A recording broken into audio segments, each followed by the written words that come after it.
Hi guys, welcome back to my YouTube channel. My name is Niat, a Canada-based blogger. I blog about family, lifestyle, media, adventures, and little tips about immigration. So today I'm bringing you the new updates from the Canada's immigration. And today being Monday, the Minister of Immigration in Canada, Marc Miller, announced that there is going to be new measures on what they describe as an abuse of their international student program. So there's going to be a new measures to curb the influx of students into the country.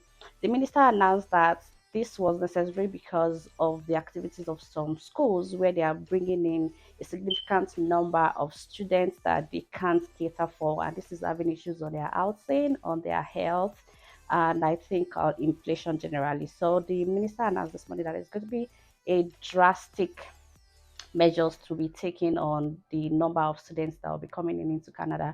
And not just that, I think about four different measures are like the major points there. So number one on the list, the minister said that there's going to be a drastic reduction in the number of study permits applications, and this is going to take it from 35% in 2023 to about 364,000 permits. This is just a 2 year cap. So after the 2 years, they'll probably go back to the old ways where people are allowed in or they retain it. So that is going to be based on the outcome of the 2 year cap. So if they check their data and they see that, okay, the students didn't actually really impact much on their housing or their healthcare or other services, they will retain it, and if not, they won't. Basically, this is not going to affect those that are inside already. So, for instance, I'm a student schooling in one of the schools in Canada. So, if I want to renew my visa application, for instance, it's not going to accept me. It's not going to affect me rather. So, this is just for people that just intend to come in into the country. There are going to be a reduction of 35% from the numbers of applications. So if you intend to come, this is the right time for you to start your application, and all the best. So the second on the list is from September 1st, 2024. This is actually going to affect like the dependents of the student, because right now, if you are a student in Canada that you didn't move with your spouse and your kids, um, it's going to affect you, because starting from September 1st, the work permit for their spouses is not going to be issued anymore. So there's this an open work permit that spouses get, of international students they get before they come in or after they are already here, which they apply for them. So going forward, that is not going to be applicable anymore, except you are studying for a master's or a PhD. So for an undergraduate or for a diploma program certificate, you no longer have the opportunity to bring in your spouse. And I think that is actually one of the challenging measures, because it's actually crazy. Honestly, it's crazy schooling in Canada, and it makes it easier when your spouse is working full time, whereas you're going to school, so you can support each other one way or the other. But now that the cap is going to be there, that means except you're coming in for master's or PhD, you won't be getting, or your spouse won't be getting a permit.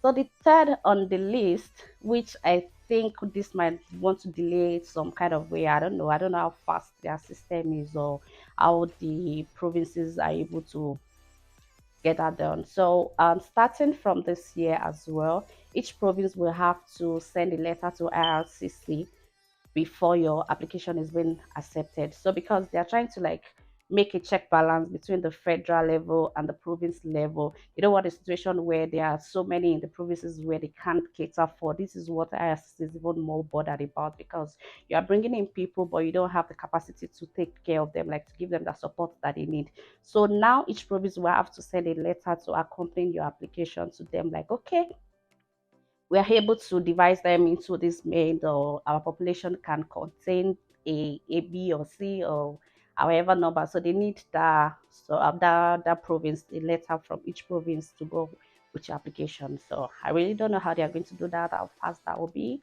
So that is left for them. So basically, each province and territories will have to send an attestation letter alongside your study permit. So I think IRCC will be the one to request for the attestation letter from them, which they will send not later than March this year. So if your application is going in within that time, you are expected, or the province is expected to send an attestation letter to say, okay, we are aware that this person intends to come to our city or our province, which that is settled. Yeah. So I think one important measures again, like very very important measure, and because many people intend to like stay back in Canada after their school, and this is actually going to be an issue for those who study in these particular schools. I'm just going to read the out so I don't make any mistake.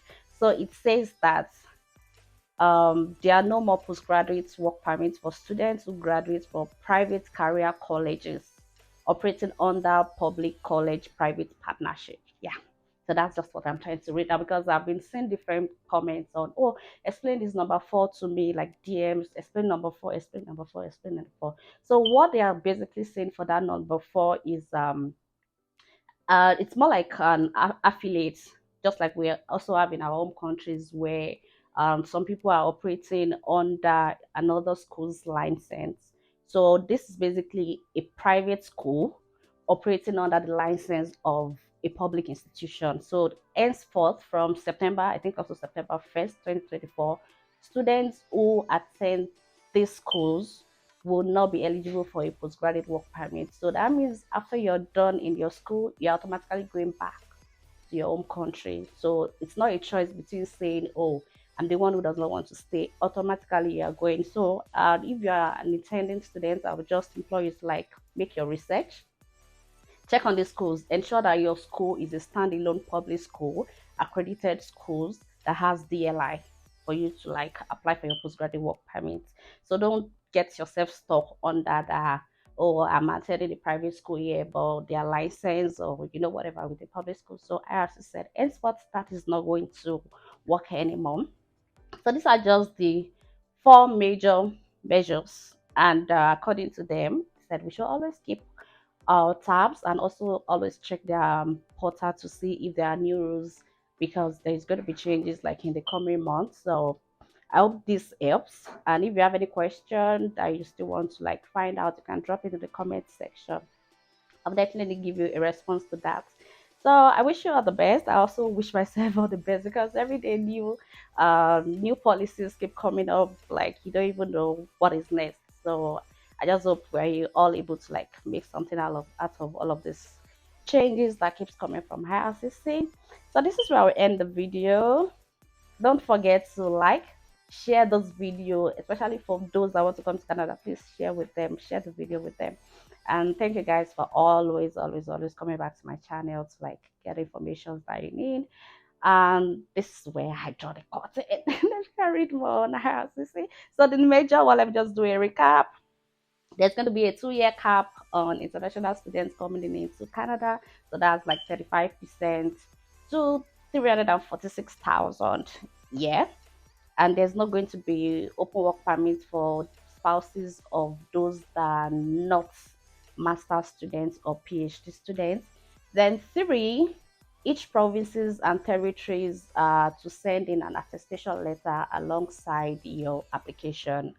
And four, students who attend a private school but working under an arrangement which they call private career or whatever I'm trying to remember.